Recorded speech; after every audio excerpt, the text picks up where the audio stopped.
ya, kita yang melihat para ibu pembelajar, ibu soleha semua, kalau melihat gambar ini apa yang dirasakan? Silakan di chatting ya, boleh dikomentari. Gambar ini saya sengaja nyari yang mesra-mesra nih ya.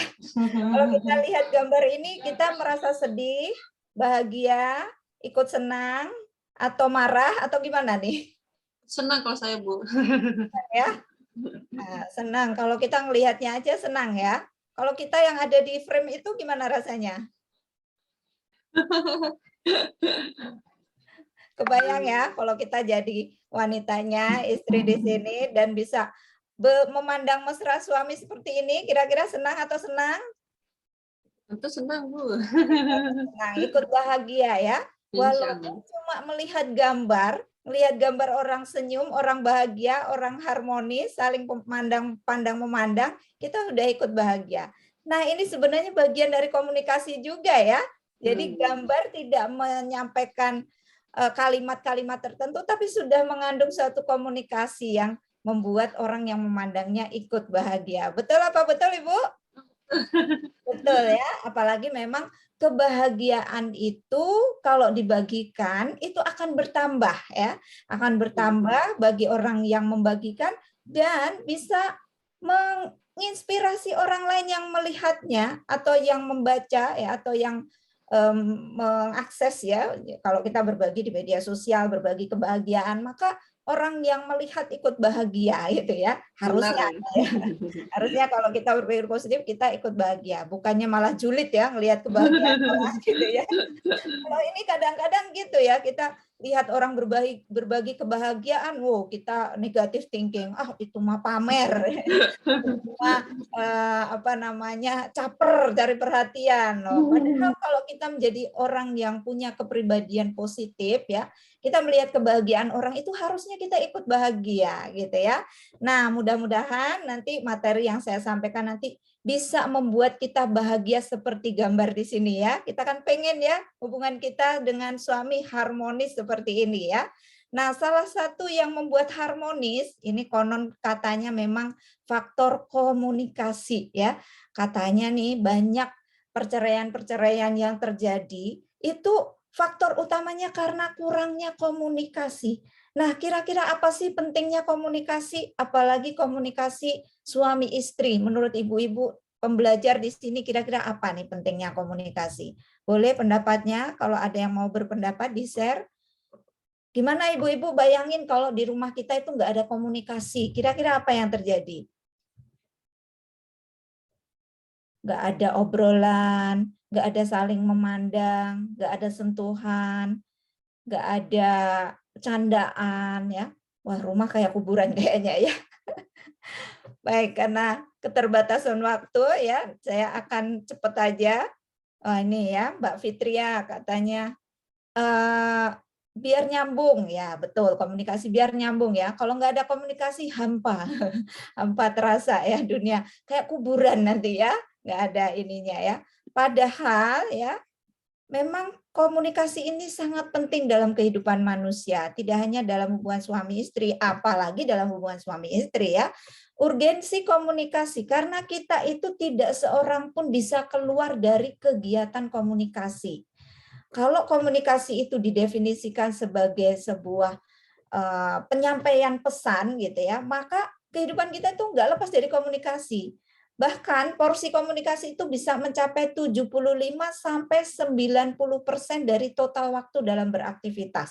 Percaya atau tidak, menurut penelitian ya, misalnya di dalam salah satu jurnal ilmiah yang ditulis oleh Suprapto tahun 2009, itu komunikasi ya, nanti di belakang juga saya jelaskan ya, ada komunikasi dengan lisan, ada atau verbal ya, komunikasi verbal, ada komunikasi nonverbal. Nah, itu ternyata kehidupan kita itu tidak lepas dari ini nih. Ada 4 kuadran di sini ya. Bicara. Bicara itu mencapai 50%, menulis 5%, nih karena apa namanya budaya menulis di kita masih rendah ya. Ternyata kita banyak bicara ya. Jadi orang Indonesia itu banyak apa namanya? Banyak BACOT gitu ya. Nah itu.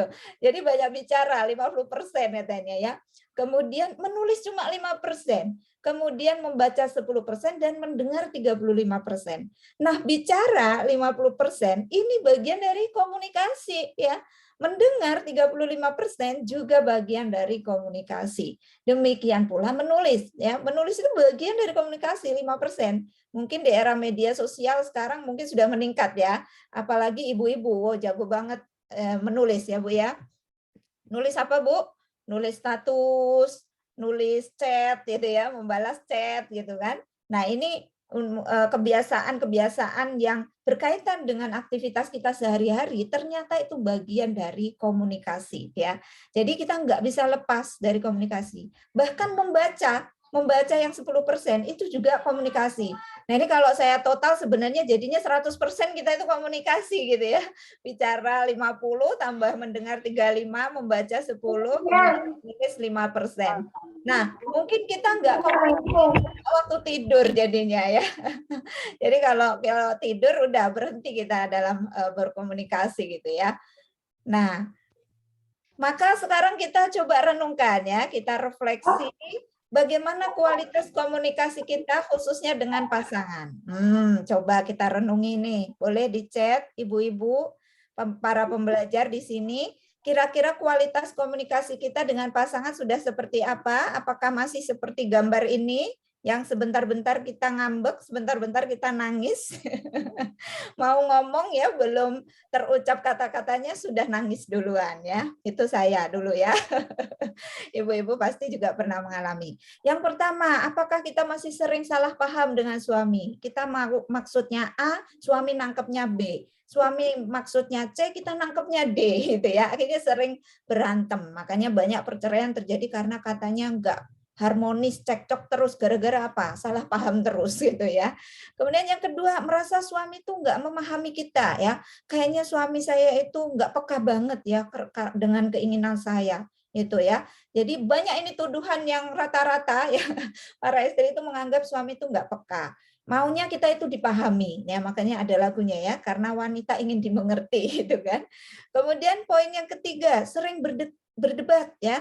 Kita itu kalau ngobrol kok jadinya ngotot-ngototan ya, beda pendapat melulu sama suami. Akhirnya berantem ya, bukannya berujung kepada saling memahami, saling setuju atau titik temu dalam satu pendapat, tapi malah berdebat gitu kan. Kemudian keempat, berbicaranya selalu dengan nada tinggi di hadapan suami. Mungkin kita nggak sadar, kadang-kadang kita itu kalau ngomong selalu nyolot gitu ya, ngegas melulu gitu kan. Bahasa sekarang gitu ya, ngegas melulu, kok saya nggak bisa sabar ya kalau ngadepin suami. Apalagi kalau nyuruh suami pasang gas gitu, lama banget nggak dikerja-kerjain, akhirnya ngegas gitu kan. Nah, kemudian 5, mungkin ada juga yang masih takut atau segan atau malu menyampaikan isi hati pada suami. Ini bisa satu jenis ya. Ada yang takut banget sama suami ya, karena tipe suaminya itu tipe yang otoriter, tipe yang kaku, yang saklek. Jadi mau ngomong aja takut. Saya mau milih mendem aja deh, diem aja daripada ngomong. Saya takut dimarahi suami, takut suami marah gitu. Ada juga yang mungkin segan ya, segan. Mungkin yang suaminya itu level mungkin bangsawan, mungkin pejabat, mungkin orang yang hebat gitu kan, merasa minder dengan suami, akhirnya segen, mau ngomong teh segen gitu kan. Mungkin ada juga yang malu ya, malu menyampaikan isi hati pada suami ya. Enggak gitu, takut nanti gimana. Pokoknya wanita itu kan memang diberikan oleh Allah anugerah rasa malu gitu ya. Nah, tapi di hadapan suami pun masih malu ya. Tapi kalau minta uang belanja jangan malu-malu ya, Bu ya. Nanti nggak dapat gitu kan. Atau masih juga nomor 6 nih, sering menggunakan bahasa kode sama suami, nggak to the point, nggak lugas gitu kan. Kalau lagi dibonceng suami, terus kita lapar, kita ngomongnya bukan, "Bang, aku lapar, ayo makan, ajak aku di restoran atau di warung kaki lima," gitu kan. Tapi ngomongnya masih pakai kode, "Bang, abang lapar nggak?" Suami yang polos, jawabnya ya polos. ya. Enggak, abang nggak lapar, ngegas langsung ya, motornya tambah kenceng gitu kan. Nah, istri jadi kesel, kok nggak peka sih gitu ya. Ya gimana peka, orang suami nggak ngerti bahasa kode istri ya. Padahal kalimat abang lapar enggak itu sebenarnya bagi istri adalah aku lapar bang gitu kan. Nah ini banyak yang masih ya nomor 6. Kemudian 7, kesal karena suami menjawab chat istri singkat-singkat, bahkan cuma emoticon doang.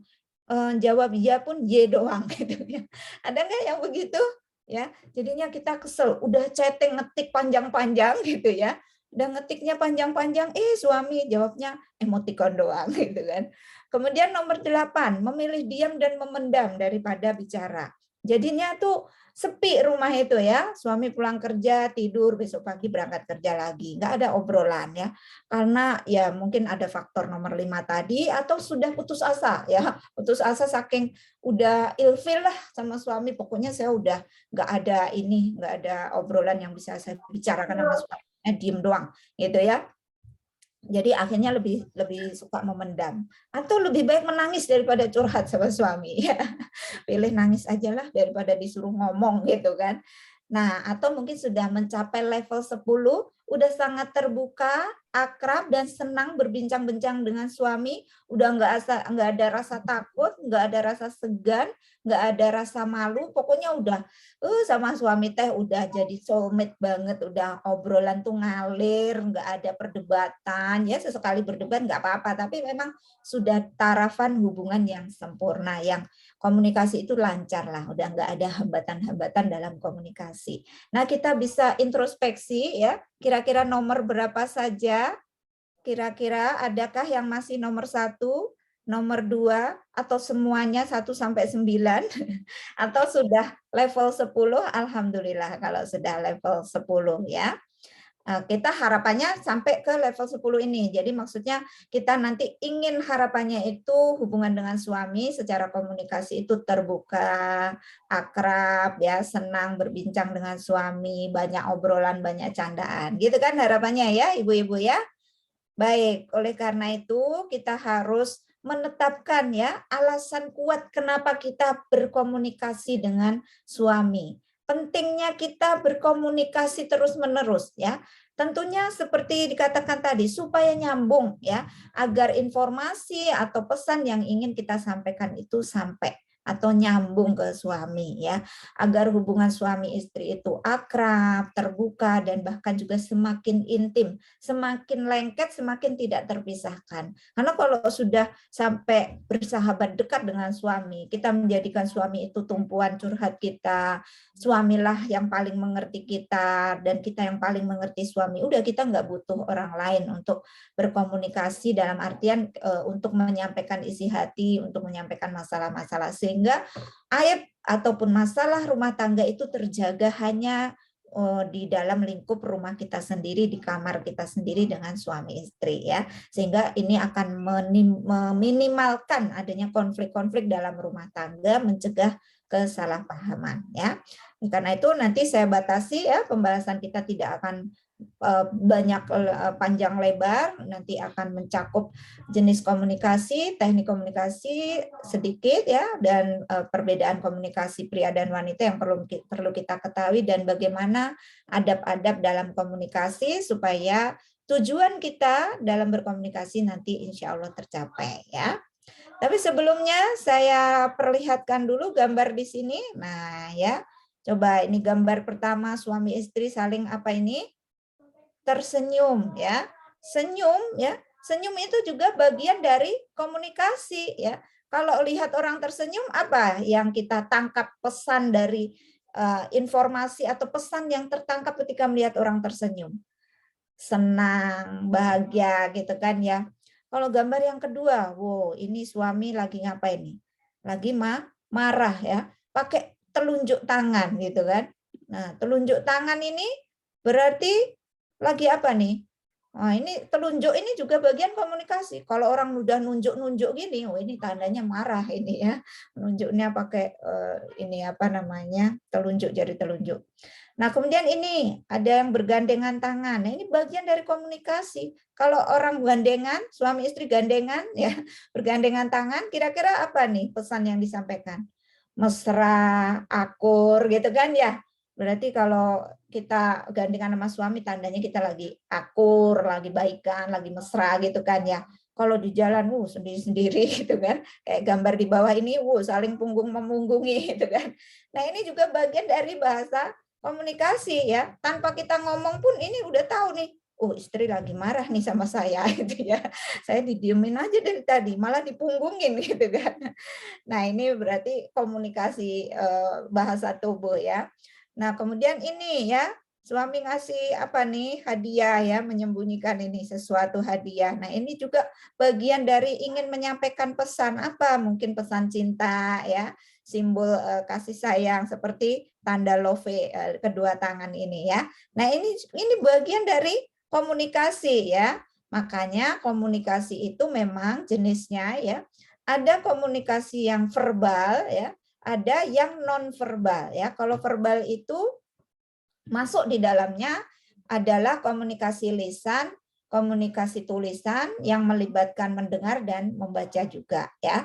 Jadi ini komunikasi verbal itu komunikasi yang memang menggunakan kata-kata langsung gitu ya, tetapi kata-kata itu bisa diucapkan secara lisan maupun melalui tulisan ya. Dan bagi penerima pesannya itu bisa dengan mendengar kalau dia komunikasi lisan atau dengan bacaan, membaca ya. Membaca itu juga bagian dari komunikasi. Kenapa? Karena kita menangkap ya apa yang dituliskan, pesan apa yang disampaikan dalam sebuah bacaan. Nah, ini nanti lengkapnya mungkin di belakang ada. Kemudian ada komunikasi nonverbal ya. Ada bahasa nonverbal. Nonverbal itu yang enggak ada ucapan apa-apa, tapi kita tahu bahwa itu ada pesan yang ingin disampaikan ya. Pesannya misalnya sentuhan ya, sentuhan. Kalau misalnya suami kita dengan lembut ya menyentuh pundak, menepuk pundak kita, atau seorang ayah menyentuh pundak anaknya gitu dengan tepukan yang lembut ya. Itu tandanya apa? Tanda sayang gitu ya, tanda perhatian, tanda memberi apresiasi.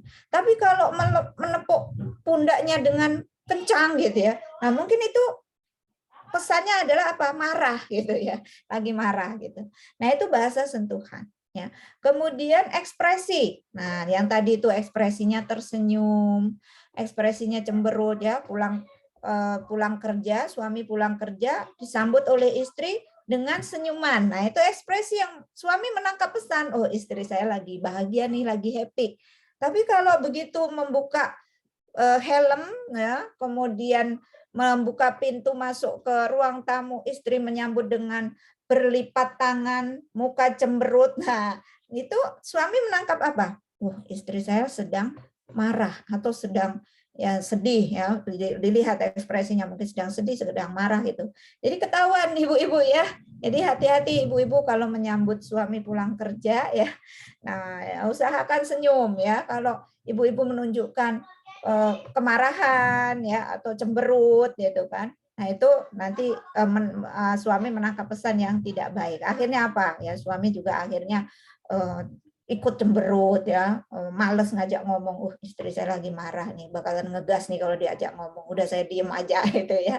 Nah, itu ekspresi ya. Maka kita harus hati-hati. Mungkin kita diem tapi diemnya mengandung pesan gitu ya, mengandung pesan. Apalagi tatapan mata. Tatapan mata yang melotot gitu kan, melotot atau mungkin apa namanya melirik tajam ya, itu kan membawa pesan ya, membawa pesan tersendiri ya. Atau tatapan mata mesra gitu kan, beda ya. Nah, ini juga membawa pesan. Jadi kita harus hati-hati juga ya. Kemudian gestur atau gerakan anggota badan ya. Kalau misalnya kita diminta tolong sama suami ya, misalnya suami, Dek, ambil Dek bikinin kopi dong, terus kita naruh kopinya bruk gitu kan. Gerakan tubuh kita kasar gitu kan. Nah, itu kan suami nangkep pesan, istri saya lagi marah nih, nggak ikhlas nih bikinin kopi, nanti bisa memicu kemarahan suami juga gitu ya. Tapi kalau meletakkan cangkirnya dengan pelan-pelan lembut, nah itu bagian dari gerakan anggota badan ya. Anggota badan tuh bisa membawa pesan tersendiri ya. Kalau kita misalnya melambai, nah itu melambai itu orang udah tahu kalau melambai itu apa, memanggil gitu kan. Dada-dada ya, gerakan tangan, nah itu dada misalnya itu mengucapkan selamat tinggal, cium jauh. Nah itu anggota badan ya, gestur atau gerakan anggota badan yang menyampaikan suatu pesan tertentu ya. Kemudian nonverbal juga prosemik atau jarak. Ya, tadi itu ya, misalnya suami istri tidur ya satu ranjang tapi di pojok-pojok gitu ya. Yang satu di pojok deket tembok gitu, yang satu di pinggir banget gitu. Nah, punggung-punggungan. Nah, itu jaga jarak gitu. Kalau pas pandemi kemarin boleh, sekarang pandemi udah berlalu, alhamdulillah bisa jaraknya bisa di ini ya, bisa deketan lagi, peluk-pelukan lagi gitu ya.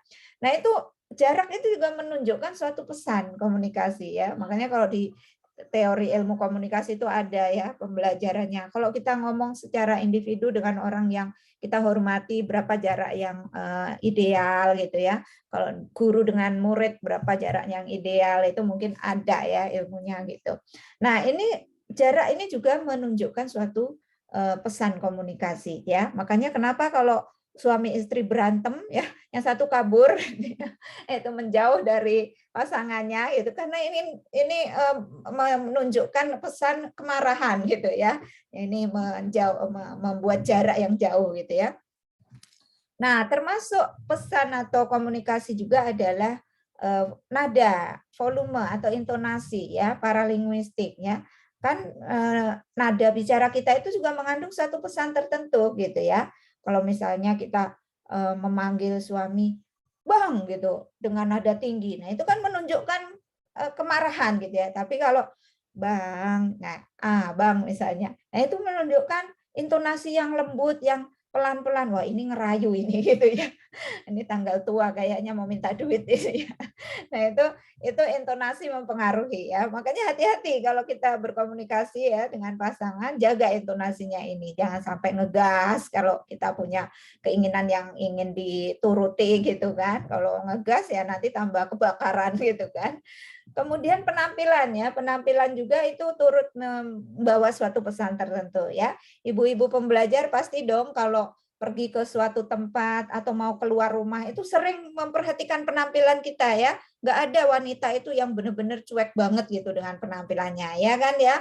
Kalau misalnya ada tetangga kita yang hajatan, pasti kita Pak bakalan memilih ya, mana ya baju yang mau saya pakai buat hajatan. Milihnya yang apa? Yang mungkin sedikit glamor, warnanya yang cerah gitu kan ya, atau yang sedikit yang bagus lah gitu, yang terbaru mungkin, atau yang serasi dengan suami ya, batiknya suami warna coklat, kita juga pakai gamis warna coklat misalnya. Nah, itu membawa suatu pesan penampilan itu ya. Kalau kondangan berarti orang tuh lagi bersenang-senang, maka pakaiannya juga pakaian yang menunjukkan bersenang-senang misalnya gitu ya. Nah, kemudian kalau tetangga kita meninggal dunia, nah itu tidak tahu apa namanya dari mana asalnya, biasa kita sudah terimage di dalam pikiran kita, sudah terekam di alam bawah sadar kita. Kalau kita mau takziah itu nggak berani kan pakai baju yang ngejreng gitu ya, kita mau takziah pakai warna hijau neon gitu ya, hijau kayak rompinya Pak Polisi gitu. Aduh, nanti jadi bahan gunjingan atau mungkin kita sendiri nggak percaya diri gitu ya, karena memang penampilan juga itu membawa suatu pesan ya. Makanya kalau orang-orang tertentu itu bisa kita nilai ya, kadang orang tuh menilai dari penampilan gitu ya. Orangnya ini rapi banget ini si Teteh ini tuh rapi banget gitu. Oh, dia berarti memang orangnya rapi ya, menampilkan suatu citra tertentu ya, membawa suatu pesan. Dia itu orangnya sangat ceroboh gitu. Nah, itu dari penampilan kita ya. Maka kita di hadapan suami pun, di rumah maupun keluar rumah ya, ketika kita bersama suami juga kita harus menjaga ya, menjaga dalam hal ini misalnya kalau di rumah ya, penampilan juga harus tetap menarik ya, karena laki-laki suka dengan pandangan ya, maka harus pandangannya itu dipuaskan dengan penampilan yang tidak terlalu ala kadarnya lah gitu ya, harus sedikit berhias gitu ya. Kalau berhias boleh, yang tidak boleh kan tabarutnya, tabarut kalau keluar rumah yang mempertontonkan kecantikan sampai menimbulkan orang lain berpaling sama kita, nah itu kan kita ini ya. Kemudian kalau keluar rumah bersama suami kita bisa mengimbangi ya. Kalau suami itu penampilannya rapi, necis, masa ya kita ala kadarnya kan enggak ya. Nah, ini karena membawa suatu pesan ya, karena kita membawa menjaga kewibawaan pasangan, suami juga membawa nama baik keluarga gitu ya. Nah, ya memang hukum alamnya begitu ya. Kalau kita mau cuek pun ya nggak bisa juga gitu ya. Udah alaminya seperti itu ya. Kemudian artefak, objek atau simbol. Simbol-simbol ini juga membawa suatu pesan tertentu ya. Makanya kalau suatu brand atau produk itu dia punya simbol tertentu ya. Atau suatu komunitas. Nah, ini saya belum tahu nih ibu-ibu pembelajar Indonesia biasanya pakai dress code apa misalnya ya, atau punya apa namanya seragam ya, seragam tertentu warnanya apa atau bentuknya seperti apa. Nah, itu membawa suatu pesan. Oh, ini loh kalau seragamnya ini tuh dari komunitas ibu pembelajar Indonesia gitu ya. Nah, ini adalah bahasa-bahasa nonverbal gitu. Nah, sedangkan bahasa verbal tadi ya, lisan ya, ucapan langsung berupa informasi, informasi itu bisa berupa gagasan kita maupun juga perasaan kita ya. Nah, tulisan pun begitu, hanya dia melalui media. Dan mendengar itu berarti kita menangkap kata-kata lisan untuk proses menerima informasi dari orang yang bicara, dan membaca itu menangkap kata-kata melalui tulisan sebagai proses menerima informasi dari penulisnya. Nah, sebelum saya jawab pertanyaan di chat ya, ini saya kumpulkan dulu aja. Saya tanya nih ya, kira-kira komunikasi itu kan biasanya kalau ini yang verbal ya, ataupun juga non verbal ada bahasa tubuh. Nah, biasanya komunikasi itu melibatkan komponen ini ya. Ada kata-kata yang diucapkan atau dituliskan redaksionalnya, kemudian ada nada atau intonasinya, atau mungkin cukup dengan bahasa tubuh tadi, atau bisa juga kombinasi ketiga ini ya, ada kata-kata, ada nada, dan gestur bahasa tubuh atau ekspresi tadi. Nah, kira-kira porsi mana yang paling besar dalam komunikasi? Apakah yang penting itu kata-katanya? Kata-katanya harus yang tepat, lugas, yang bagus, atau yang penting nadanya, atau bahasa tubuhnya? Nah, menurut ibu-ibu pembelajar, kira-kira persentase tertinggi dari kata, nada, dan bahasa tubuh atau gestur ini kira-kira yang tertinggi mana? Boleh di chat? Yang mau menjawab? Kata. Ya, Umu Kahfi kata ya. Nada. Mbak Erika nada, Mbak Dea nada.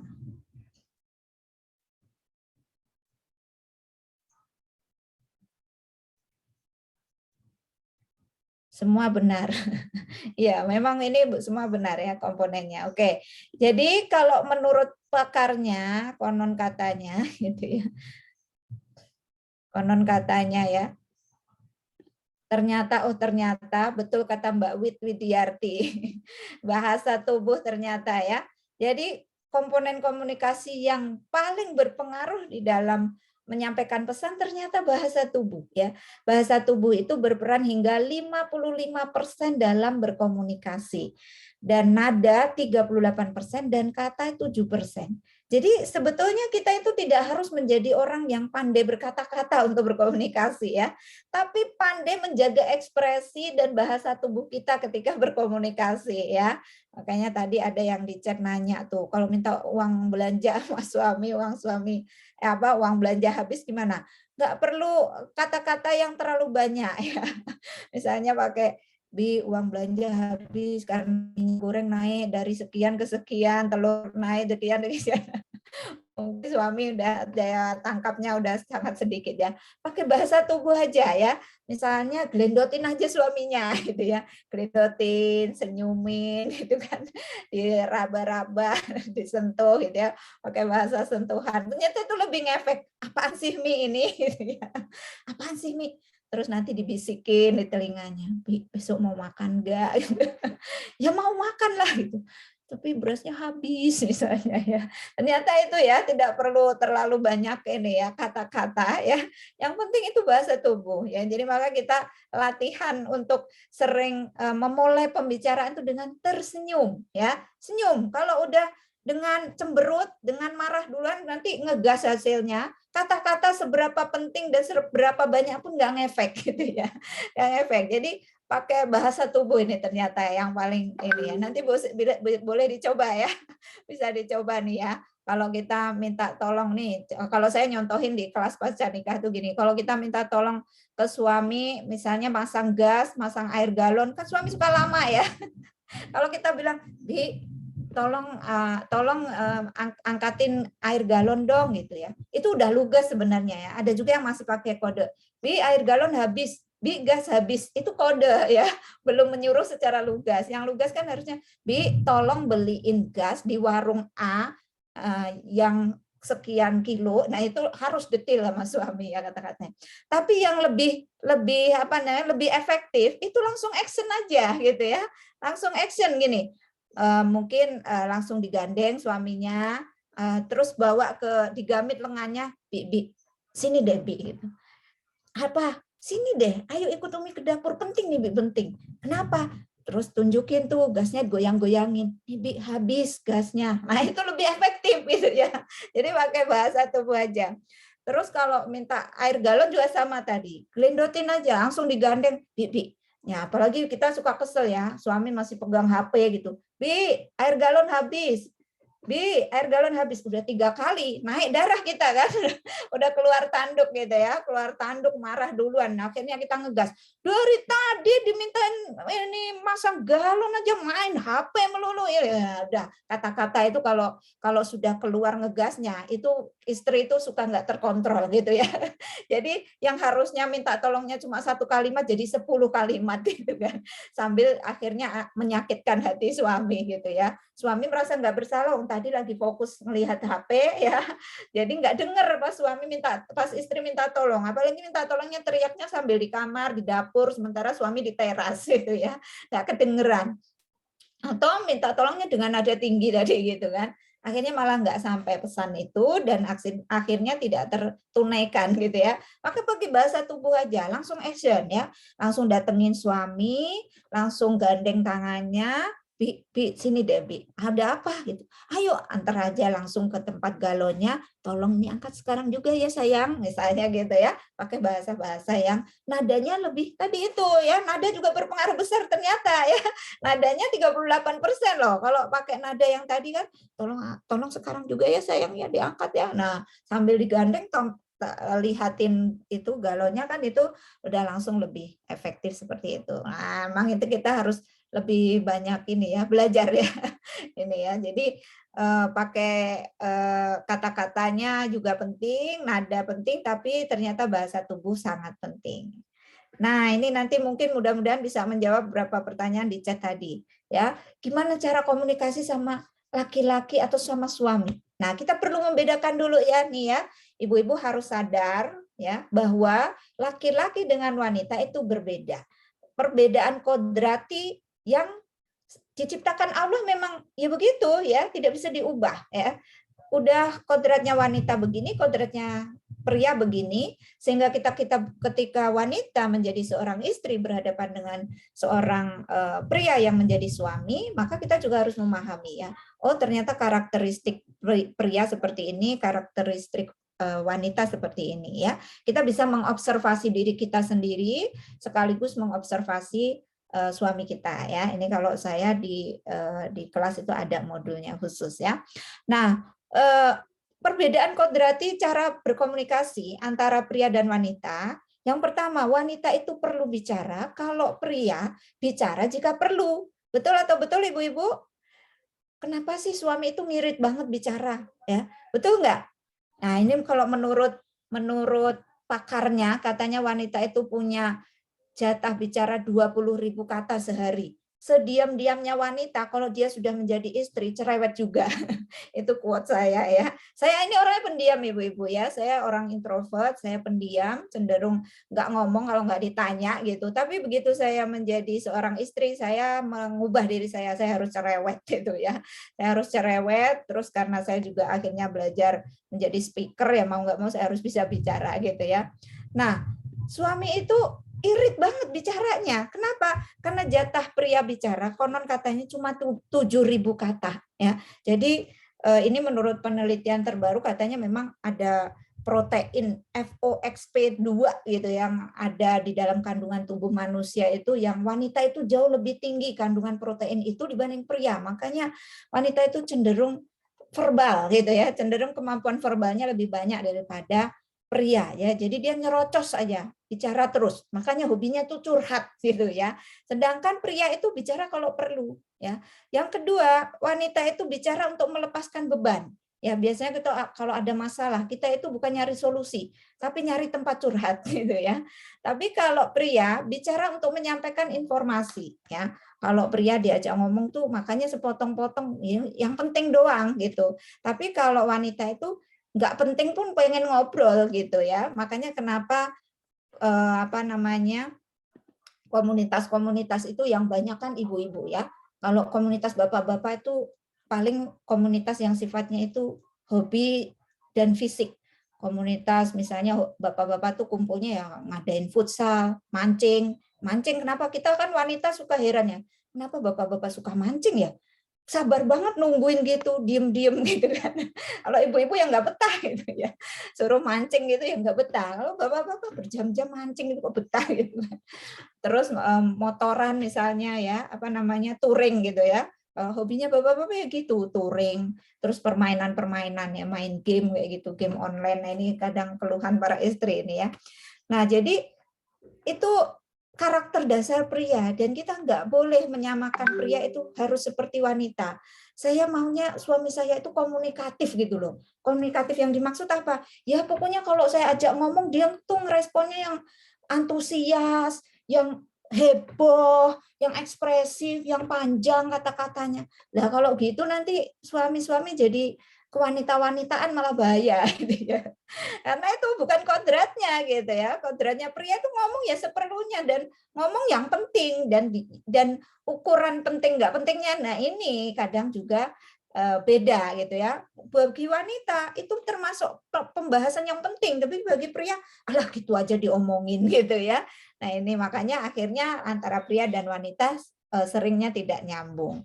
Yang ketiga, kalau ada masalah wanita itu cenderung mencari tempat curhat. Meskipun tidak butuh solusi, kita itu curhat panjang lebar. Tapi ketika dikasih solusi sama suami, nggak dipakai juga. Sebenarnya kita itu sudah punya solusi sendiri, ya kan? Bi, aku mau kondangan. Pakai baju yang merah atau yang kuning ya, Bi ya? Udah yang merah aja. Tapi yang dipakai tetap yang kuning. Atau malah yang hijau gitu ya. Yang tidak ditanyakan gitu ya. Jadi memang nggak nyari solusi, dia itu cuma pengen ngungkapin aja gitu ya, pengen melepaskan beban aja gitu, pengen ngungkapin perasaan saja gitu. Tapi pria kalau ada masalah dia memilih diam untuk mencari solusi. Makanya kalau suami itu pulang kerja mukanya atau ekspresinya datar, terus langsung di kamar megang HP, mungkin dia lagi ada masalah butuh menyendiri. Ya jangan merecokin atau meminta tolong pada saat-saat seperti itu, mungkin itu nggak tepat jadinya. Kemudian wanita itu kalau bicara cenderung pakai bahasa kode, nggak lugas tadi. Contohnya ketika naik motor tadi. Kemudian kalau pria itu lugas apa adanya. Kalau dia ditanya lapar atau enggak, sedangkan dia nggak lapar ya bilang nggak lapar gitu. Tapi kalau istri ditanya, Mi, nanti Abi pulang telat nih, Umi mau dibawain apa? Istri nggak lugas, ngomongnya terserah. Giliran nggak dibawain apa-apa, apa yang terjadi? Ngambek. Karena terserah itu bagi istri maksudnya bawain apa aja kek gitu ya. Nah, kalau sama suami harusnya lugas. Mikir dulu nih, minta apa ya? Sebaiknya saya minta langsung aja deh, martabak, Bi. Nah, gitu, nanti dibawain martabak. Kalau terserah, suami itu paling bingung kalau istri ngomong terserah ya. Nah, kemudian nomor 5, wanita itu cenderung superlatif atau berlebih-lebihan dalam menggunakan kosakata ya. Sedangkan pria itu minimalis, hemat kata. Makanya kalau membalas chatting tadi itu, iya, oke, itu pakai emoticon doang. Sedangkan kalau istri itu berlebih-lebihan. Memang kita itu makhluk yang lebay. Ya, segala sesuatu dipermasalahkan. Sedangkan bagi laki-laki itu tuh nggak masalah. Kemudian yang keenam, wanita itu ketika mendengar itu untuk berempati dan bersimpati kepada lawan bicaranya. Sedangkan pria itu pendengar aktif, dia itu menyimak sambil memikirkan nanti saya akan memberi solusi apa ya. Kalau istri saya ngajak ngomong ini, saya akan memberi solusi apa gitu. Nah, sedangkan wanita itu pengennya ya ketika bicara dia didengarkan, mungkin nanti pengennya suami itu sekedar meluk gitu atau memberikan genggaman tangannya sebagai tanda bukti sebagai dukungan. Ya dek, nggak apa-apa, sabar. Gitu cuma cukup begitu, nggak penting solusi-solusinya sebenarnya gitu ya. Nah, itu jadi kita harus bisa menempatkan diri. Suami sebagai pria kita tempatkan sebagai pria, jangan kita berharap dia seperti kita. Dan seorang suami juga harus memahami karakter istri. Oh, istri saya pakai kode. Nah, ini memang bahasa kode yang susah dipecahkan oleh suami ya.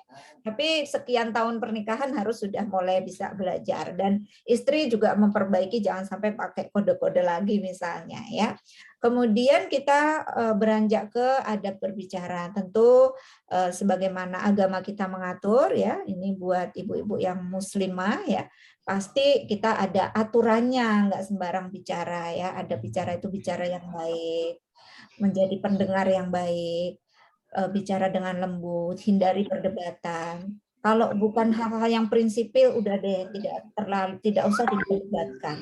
Bukan sesuatu yang menyangkut hajat hidup, bukan menyangkut yang prinsipil banget, itu nggak usah ya, nggak usah diperdebatkan. Misalnya nih, kita itu sering mendebatkan hal-hal kecil dengan suami perkara cara ya, cara naruh handuk, cara mencet odol, cara naruh kunci motor, cara naruh sepatu, cara menjemur dibalik atau tidak.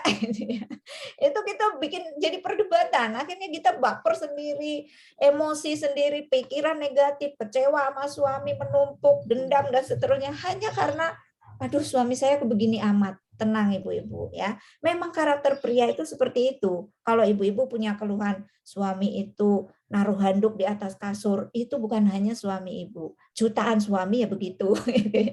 Naruh kunci motor suka lupa. Ya, kita itu jadi Google-nya suami ya, apa-apa nanya. Mi, gunting kuku di mana? Mi, motor di mana? Mi, kaos kaki di mana? Ya itulah gunanya pernikahan gitu ya. Untuk saling melengkapi gitu kan.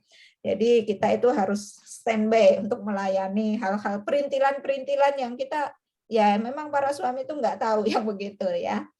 Nah, kemudian menjadi pendengar yang baik. Kalau kita ada lawan bicara ya tadi kembali ke nomor 2 tadi ya. Kita itu harus mendengarkan dulu. Kebanyakan kita itu tidak menyimak ya, tidak menyimak, tidak mendengarkan. Tapi ketika lawan bicara itu ngajak ngomong, kita itu mikir mau jawab apa, saya mau ngomong apa nanti, gitu. Jadi kita menunggu momen untuk bicara, bukan menyimak dia teh ngomong apa, gitu ya. Akhirnya tuh terjadi kesalahpahaman karena suami tadi diajak ngomong apa, suami juga mikirin solusi gitu. Padahal kita tuh hanya ingin disimak sebenarnya ya. Kemudian tidak mudah mengkritik, yaitu tadi soal cara-cara yang hanya uslub-uslub kecil, jangan terlalu inilah ya, jangan kurangilah mengkritik ya, kurang mengkritik. Abi itu ya bau badannya itu kan, kritik misalnya. Abi mah ceroboh banget sih, terus-menerus lupa ya itu lebaynya wanita itu kalau ngomong di apa namanya diperbesar-besarkan gitu kan. Gunakan kalimat positif, hindari komunikasi negatif. Contohnya gini ya. Kita itu kalau ini mah mungkin sering ya kalau yang ikut parenting apa kan kita selalu dianjurkan, diajarkan untuk bicara yang positif ya.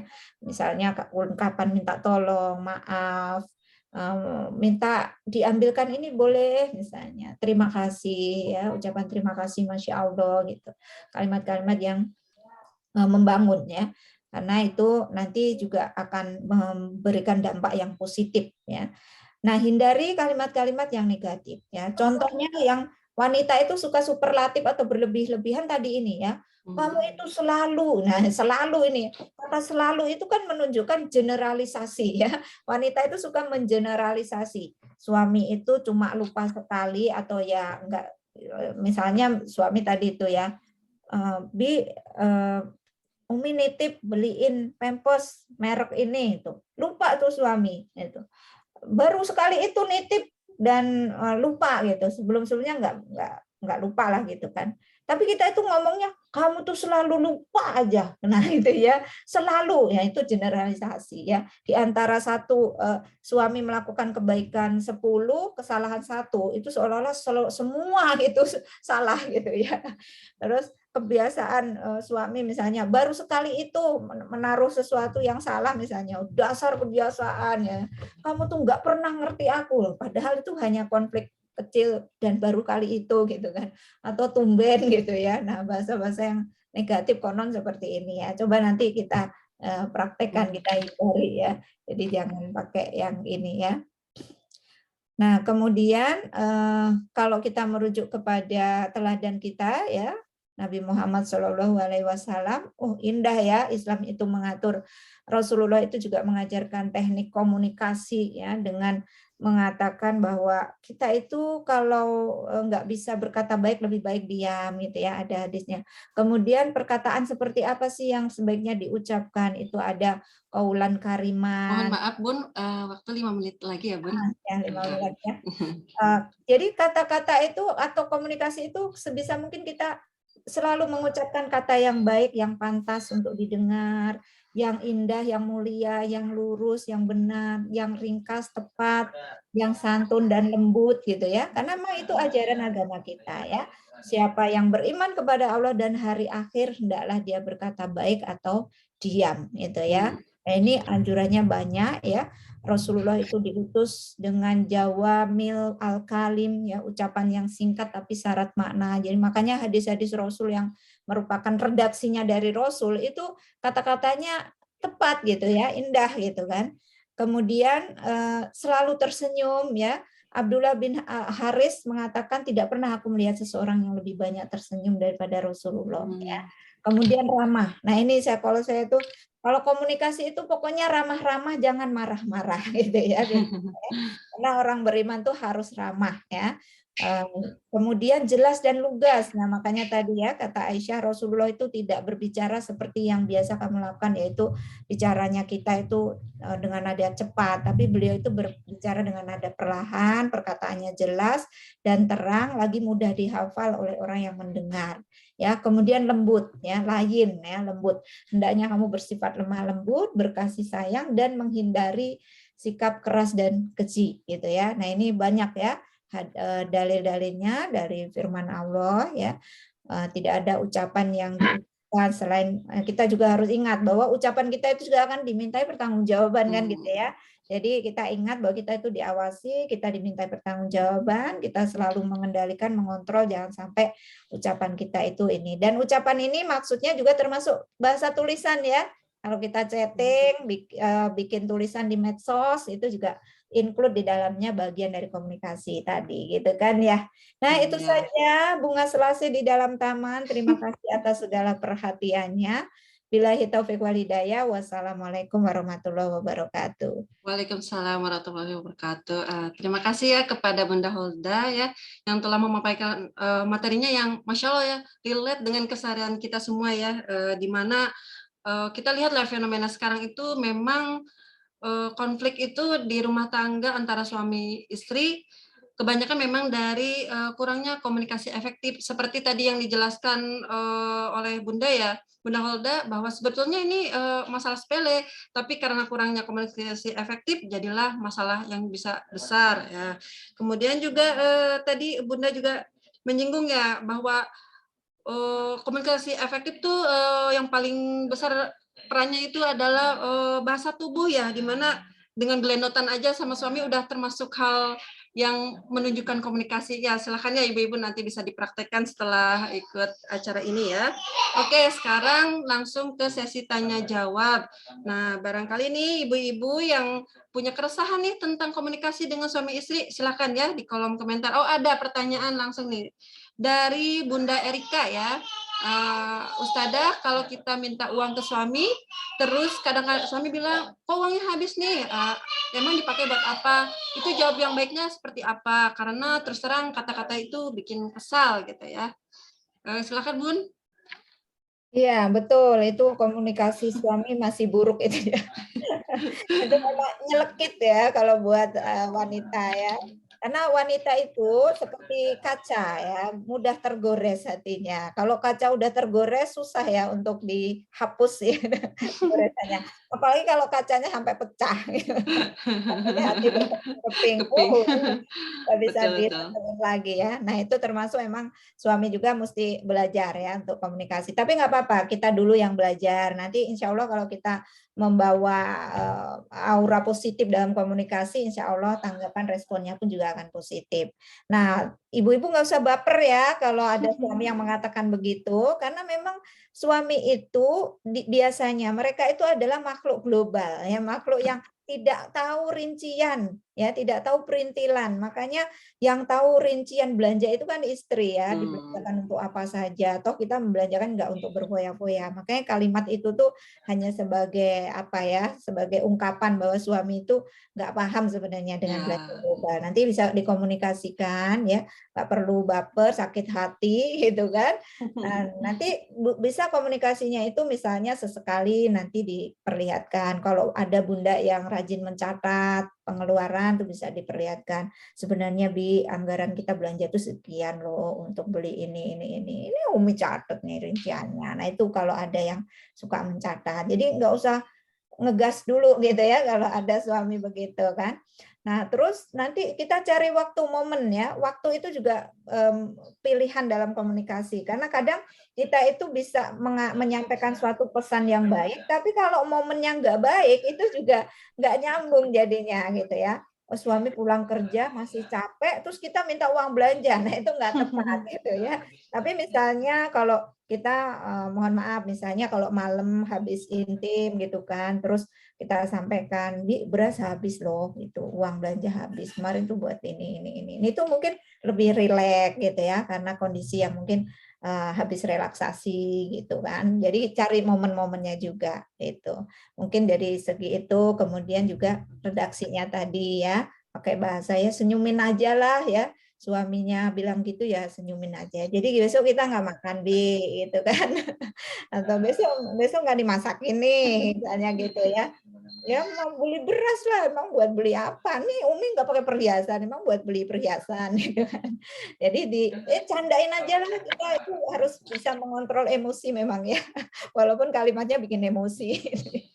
Tapi gini ya, ibu-ibu, kita itu ada filosofi ya, istri itu ibarat pakaian gitu ya. Jadi kalau istri atau pasangan ya, pasangan itu ibarat pakaian. Kalau suasana lagi panas, kita harus bisa mendinginkan, menghangatkan gitu ya. Kalau suasananya lagi dingin kita menghangatkan, kalau suasananya lagi panas kita mendinginkan gitu. Jadi kalau suami kayak emosi gitu, dimintai uang belanja ya kita ngademin. Jadi jangan jangan malah kita emosi juga, nanti bensin ketemu api itu gitu ya, kebakaran gitu kan.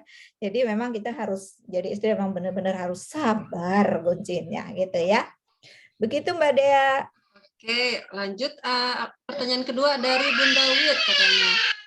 Bagaimana caranya berkomunikasi dengan suami yang punya sifat sensitif dan pemarah? Ya, kadang mau cerita sesuatu, tapi jadinya takut dia marah atau salah dalam pemilihan kata. Iya, silakan Bun. Ya, baik. Untuk tipe suami seperti itu, ketika kita mau ngomong pakai pengantar dulu ya. Boleh pakai pengantar. Misalnya kalau suami masih di kantor gitu, kita chat, Bi, nanti malam Umi mau cerita, tapi Abi jangan marah ya. Misalnya kalau manggilnya Abi gitu ya. Udah di WA gitu aja, entah dibaca, dijawab atau tidak, tapi kita ada pengantar gitu kan. Atau ketika suami di rumah pun begitu ya. Kita mau ngomong takut. Nah, itu pakai pengantar dulu aja.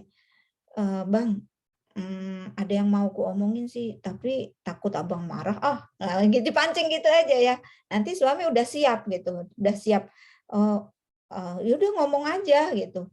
Enggak nanti Abi ntar abang marah. Nah kita pura-pura gitu ya, tarik ulur gitu. Nanti suami akan enggak marah. Nah udah kan, jadi kita bisa masuk tuh ngomong apa gitu ya. Coba dicoba nanti ya. Oke, baik Bun. Apakah ada pertanyaan lagi? Oke, ini ada nih dari Ibu Eni nih, Ibu Eni Fatimah ya. Izin bertanya nih Bu, kadang saat suami salah melakukan sesuatu yang tidak sesuai prinsip bersama, saya lebih suka diam karena takutnya saya bilang malah jadi gak terkontrol. Nah, dan suami malah balik diemin, gak ditanya atau apa. Jika seperti itu bagaimana nih seharusnya gitu? Iya, betul Mbak ya. Kalau pada saat momen itu kita boleh saja punya prinsip diem ya, takut nanti kalau emosi kita langsung lepas kontrol ya, karena kita itu biasa mudah sekali sensitif ya, wanita itu mudah keluar tanduk gitu. Nah itu udah bagus ya, memang Rasulullah juga mengajarkan gitu kan, kalau dalam keadaan marah kita diem, kalau dalam keadaan berdiri kita duduk, kalau duduk ini wudhu, ambil wudhu gitu, kita kontrol dulu emosi. Itu udah bagus, berarti Mbak Eni udah bisa mengontrol emosi. Nah nanti suatu saat ada momen-momen tadi itu, momen lagi rileks, momen lagi baik, moodnya lagi baik, mood kita baik, mood suami baik, nah kita bisa berkomunikasi dengan ramah-ramah tanpa marah-marah gitu ya.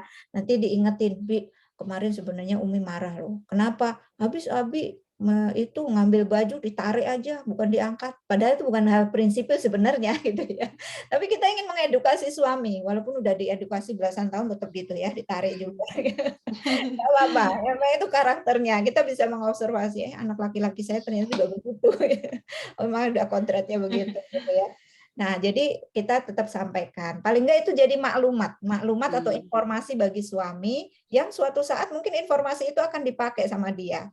Nanti enggak langsung sadar hari itu gitu ya, tapi besok-besok dipakai gitu kan. Tapi kalau narik baju itu diangkat, jangan ditarik.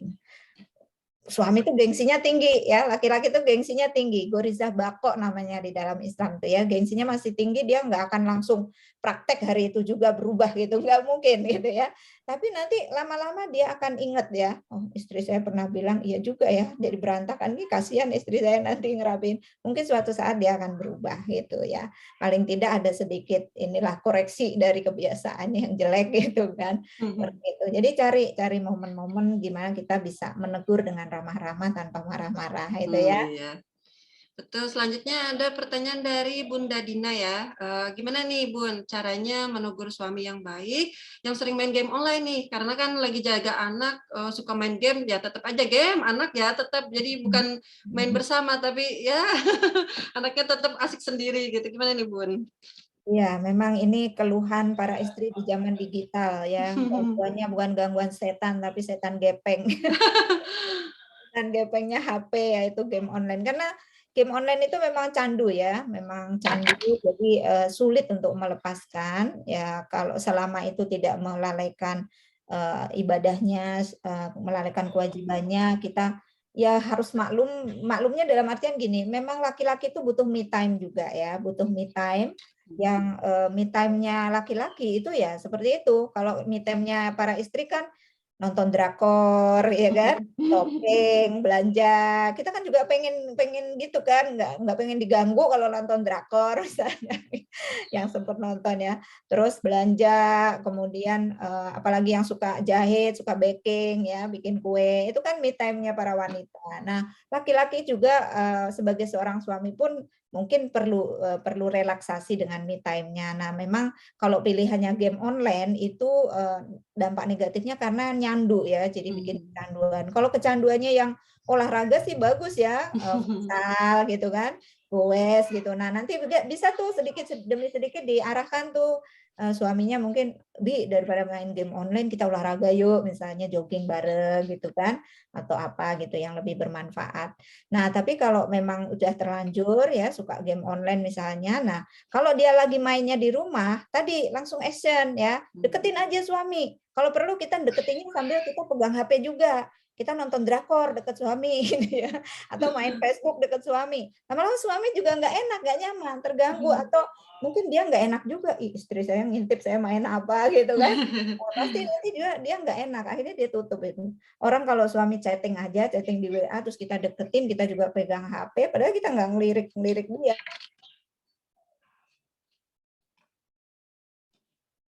Baik, sambil menunggu Bunda Holda, ya, sepertinya sedang ada gangguan.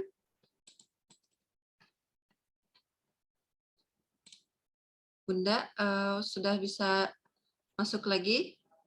Halo, Assalamualaikum. Sepertinya masih ada gangguan nih buat ibu-ibu yang ingin bertanya nih, masih ada waktu, silahkan ya. Insya Iya, Allah nanti. Oh, udah ada. Silahkan Bun, tadi keputus. terputus ya. Iya. Jadi kalau kalau misalnya suami megang HP, terus kita ingin suami itu jaga. Oh, sepertinya sinyal ya, ada masalah dengan sinyal. Oke, nih sambil kita menunggu ya. Insya Allah nanti ada hadiah dari Ibu Pembelajar Indonesia ya, eksklusif ya, hadiah eksklusif dari Ibu Pembelajar Indonesia untuk 2 penanya terbaik. Jadi sambil menunggu nih, insya Allah ada waktu sekitar 10 menit ya untuk pertanyaan. Silakan ibu-ibu ini ya, nulis pertanyaan di kolom komentar ya. Oke, baik. Sepertinya terputus ya dengan Ibu Holda ya. Oke. Iya, Mbak, putus tadi ya. Oh ya, bisa lanjut lagi Bun. Iya. Jadi seperti itu ya, kalau misalnya suami megang HP, bisa juga kita chat di WA-nya atau langsung telepon, walaupun di dalam rumah ya, kita telepon gitu kan, sambil canda aja, "Bi, udah belum megang HP-nya? Kapan megang anak? Kapan megang istri?" Gitu ya. Ini ngelus-ngelus HP wae, kapan ngelus-ngelus istri? Belajar ya, kita belajar candain gitu. Paling suami senyum-senyum malahan gitu ya. Jadi enak lah gitu responnya. Jadi nggak marah-marah. Oke. Kalau marah-marah itu nggak menyelesaikan masalah ya, nggak menyelesaikan masalah. Nah, sambil nanti kita sedikit demi sedikit gimana caranya mengajak suami untuk lepas dari kecanduannya itu. Misalnya kasih waktu, boleh Abi main, tapi jam sekian sampai jam sekian atau berapa jam. Abi komitmen berapa jam. Nanti kalau kalau kita udah akrab sama suami, lama-lama kita akan bisa menerima dan akan bisa berkomunikasi dengan lebih cair gitu ya, sehingga dia juga bisa berkomitmen, Abi tuh udah jadi ayah, udah jadi suami, jadi harus komitmen ikut ini megang anak misalnya. Itu kalau udah cair insya Allah bisa ya Oke. berkomunikasi dengan baik gitu. Oke, kita lanjut lagi. Pertanyaan dari Bunda apa ini Galaksi ya. Ustazah, bolehkah sebagai istri berbohong ya kepada suami tentang pendapatan sendiri selama ini karena istri yang bekerja? Gimana nih Bun tentang istri yang berbohong tentang pendapatan yang dihasilkan ya kepada suami? Gimana nih Bun? Silahkan Bun. Iya. Istri bekerja boleh di dalam hukum Islam, bahkan kalau dalam konsep kepemilikan, harta yang diperoleh dari istri yang memiliki penghasilan sendiri itu juga tetap menjadi harta istri ya. Maka istri boleh tidak terbuka masalah pendapatan bukan berarti berbohong, karena memang masing-masing kita punya secret, punya rahasia ya. Jadi boleh saja kita misalnya nggak terbuka tapi nggak usah bohong ya, nggak usah bohong. Jadi tidak jujur atau tidak terbuka segala sesuatu hal dengan pasangan itu bukan berarti nggak bohong ya.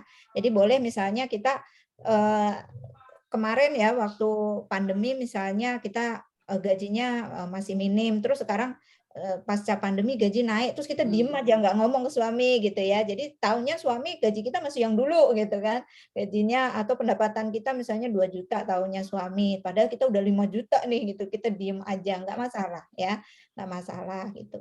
Karena itu memang harta kepemilikan kita. Termasuk suami pun misalnya suami punya gaji nggak terbuka pada istri nggak masalah sebenarnya ya. Tapi memang dalam konsep persahabatan yang baik, saling terbuka itu lebih baik ya. Supaya nanti kalau ada masalah apa-apa itu bisa dikerjasamakan bersama ya. Jadi nggak masalah Mbak, tapi misalnya kalau suami nanya ya kita gimana caranya supaya tidak berbohong gitu Hmm. ya. Oke, selanjutnya ada pertanyaan dari Umu Ansor yang tanya. Hmm. Bagaimana menghadapi suami yang sedikit-sedikit marah, kalau marah tuh bilangnya nggak cocok nih mau menikah lagi atau mau pergi meninggalkan istrinya. Gimana nih Bun tentang suami seperti ini? Silakan Bun. Ya, ini pasti karena faktor ini ya, belum terwujudnya persahabatan yang akrab, yang terjalin mesra dengan istri. Jadi suami itu memang dia punya gorizah bako namanya ya. Gorizah bako itu naluri mempertahankan diri, defend gitu ya, naluri mempertahankan diri, naluri.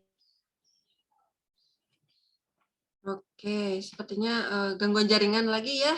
Oke, masih ada waktu ya sekitar 5 menit. Silakan bunda-bunda yang masih ada pertanyaan bisa ditulis di kolom chat ya. Oke, Bunda Holda sudah bisa bergabung lagi. Ucapannya Oke. itu udah jangan pulang ke rumah orang tuamu misalnya gitu ya. Kalau marah itu cenderung emosi gitu ya. Nah, sebenarnya gorizah bako seorang laki-laki itu bisa ditundukkan, bisa dikalahkan oleh gorizah nau ya. Hmm. Gorizah nau itu apa? Gorizah nau itu naluri yang berkaitan dengan kasih sayang ya. Jadi kalau orang itu temperamental sebenarnya bisa dilembutkan dengan kasih sayang. Maka memang kalau kita berjodoh dengan orang yang temperamental, orang yang emosi, maka memang kita harus bersabar, lembut dan rahmah ya, rahmah lebih lebih mengedepankan kasih sayang. Nah, kalau dia bilang udah nggak cocok, pengen pergi, ninggalin istri dan sebagainya, itu jangan terlalu diambil hati ya.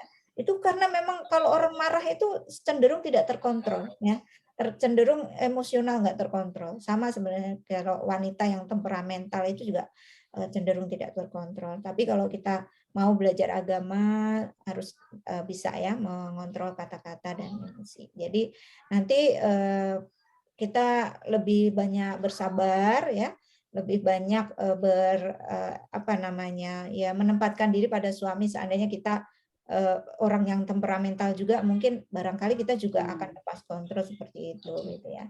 Memang harus sangat sabar menghadapi suami yang temperamen, dan itu memang kita anggap saja sebagai ujian ya, ujian dari Allah. Oke, tunggu sebentar ya untuk Bunda Holda ya. Sepertinya masih ada gangguan. Oke, kita masih ada waktu ya, 10 menit sebelum penutupan. Baik ya, Bu-Ibu. Jadi, ini oke, sudah. Biasanya suami itu marahnya karena kondisi apa? Karena lapar mungkin, karena jatah nafkah batin mungkin yang tidak terpenuhi gitu kan, atau karena suami itu suka rapi terus lihat rumah berantakan mungkin. Jadi lebih lebih banyak pencegahannya ya, mencegah bagaimana supaya suami tidak marah gitu. Oke, Mungkin bisa baik. dicoba ya. Insya Allah.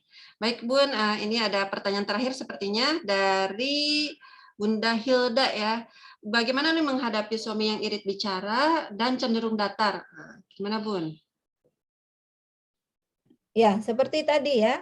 Mungkin itu tipe suaminya tipe yang introvert gitu ya, tipe yang pendiam.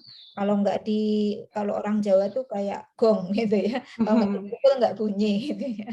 Nah, ya biasanya berjodohnya sama istri yang ekstrovert, yang banyak ngomong, banyak bicara. Nah, pertama kita harus menerima ya, menerima kondisi suami bahwa karakter dasar laki-laki itu memang pendiam ya, udah irit bicara, tambah dia mungkin introvert juga, tambah pendiam kuadrat gitu ya jadinya ya. Nah, kita menerima dulu bahwa oh itu bagian dari kekurangan suami saya. Terus kita mungkin berpikir positif, ambil hikmahnya. Dengan suami pendiam berarti dia bukan orang yang gampang melepaskan kata-kata kasar ya. Dia mungkin nggak mudah emosi gitu. atau diamnya dia itu berarti dia bisa menjaga rahasia keluarga gitu. Jadi ambil positifnya. Kedua, ya kita yang berinisiatif. Istri yang harus banyak inisiatif mengajak bicara ya. Jadi jangan baper, jangan membandingkan suami kita dengan suami orang lain. Bu ya kayak suami itu, kayak siapa si A si B gitu ya. Dia tuh kalau diajak ngomong ini respon jangan ya. Terus kita juga jangan ini membandingkan dengan apa namanya ya suami orang lain tadi, terus membayangkan oh seandainya saya nikahnya bukan dengan ini dengan itu aja gitu ya, nanti tantangannya beda lagi kalau ketemu suami yang cerewet beda lagi. Baik, baik, Belum Bun, tentu baik. juga sebaik itu ya. Oke. Saya nih kebetulan saya pendiam, suami cerewet gitu kan. Beda lagi nanti gitu ya. Jadi Oke, baik. terima dia karena itu bagian dari ya udah kodratnya, kekurangan dan kelebihannya tetap kita terima dan bagaimana inisiatif kita untuk mengajak dia bicara gitu ya. Oke. Nggak apa-apa, yang Oh, inisiatif yang dapat pahalanya banyak kok gitu ya. amin. Baik, Bun, karena keterbatasan waktu, sepertinya untuk sesi tanya jawab sampai sini saja. Kemudian untuk Bunda Holda dipersilakan untuk memilih dua penanya terbaik ya.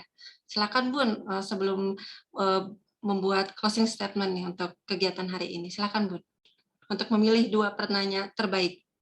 Baik, saya pilihkan Mbak Eni Fatimah. Boleh? Bu Eni, ya selamat ya kepada Bu Eni. Dan satu lagi Bun. Mbak Dina Andiani Putri Hidayat, boleh? Oke, dengan Mbak Dina. Oke, untuk bunda-bunda yang tadi disebutkan, nanti bisa DM ke IP Jabar dengan menyantumkan nama sesuai dengan Zoom-nya ya, Bun. Oke, baik ya. Sepertinya silakan Bun Holda untuk closing statement-nya sebelum kita penutupan. Iya, baik Mbak Dea dan ibu-ibu pembelajar soleha yang dirahmati Allah.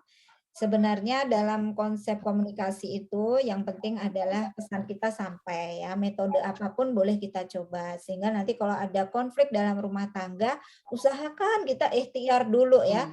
Ikhtiar dengan teknik komunikasi yang senyaman mungkin supaya pesan itu sampai. Misalnya kita punya unek-unek nggak bisa lisan, pakai tulisan. Kalau nggak bisa tulisan, pakai bahasa tubuh, ditambah itu ya. Jadi semua cara itu harus kita lakukan sampai semaksimal mungkin karena insya Allah Allah itu menguji kita pasti sesuai dengan kemampuan kita ya. Kalau kita belum mampu ya berarti itu kode dari Allah supaya kita belajar ya, belajar memampukan diri bagaimana ya, termasuk forum-forum seperti ini insya Allah itu banyak insight pembelajaran buat saya juga ya. Jadi saya punya inspirasi tambah pengen belajar lagi gitu ya. Nah, dalam komunikasi itu biasanya antara pria dan wanita itu sebetulnya mindset kita itu harus selalu positif ya. Kenapa? Karena kita harus selalu husnuzon dan biasanya kita itu selalu menuduh suami itu nggak paham, suami itu nggak ngerti. Padahal yang terjadi bukan suami nggak paham, bukan suami nggak ngerti, tapi kita yang nggak mampu mengungkapkan isi hati dengan baik, gitu ya. Maka kalau ada masalah dalam rumah tangga, bukan rumah tangganya yang dirobohkan, bukan rumah tangga yang dihancurkan, tapi masalah itu yang dipecahkan. Itu sebagai penutup, mohon maaf kalau ada kata-kata yang kurang berkenan. Terima kasih atas perhatiannya. Billahi taufik wal hidayah. Wassalamualaikum warahmatullahi wabarakatuh. Waalaikumsalam warahmatullahi wabarakatuh. Nah, karena keterbatasan waktu, mohon maaf ya apabila masih ada pertanyaan. Mungkin bisa lewat jalur belakang ya. Oh, bukan jalur, maksudnya di belakang layar ya. Silakan tadi di Saleha Institute dan Komunitas Istri Strong ya dengan Bunda Holda. Nah, sebelum kita berpisah, kita baiknya foto dulu ya.